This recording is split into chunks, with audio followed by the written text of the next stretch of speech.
Hello everyone, welcome back. In today's video, I'm going to show you how to set up a webhook in TradingView so that your alerts can automatically send the data to another app or service. So first of all, you need to come here on tradingview.com and then simply just log in into your account.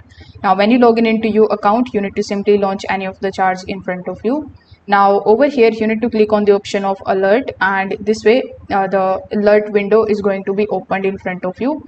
So over here you need to simply just choose the condition, and then you can just simply select any of the triggers frequency, and you can also configure the alert message. Now inside it you will find the option of notifications as well. So when you click on the option of notifications and scroll down a bit, you will find the webhook URL option.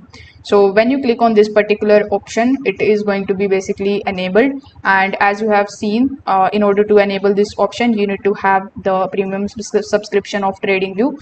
So if you have it, simply click on this particular option and you will see the field where you can basically enter the URL which are provided to you by the external application or the services you are connecting to. So you need to simply just enable it and paste the URL here and click on the option of apply in the bottom right hand corner. Now once this is done, if the receiving service requires the specific format, you can also enter the required information in the message field, and TradingView can send the message as JSON when the message is valid. So over here simply just review the conditions, and once you are done, simply click on the option of create.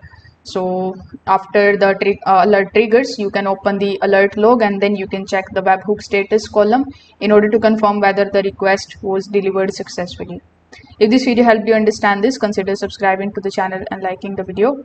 Thanks for watching.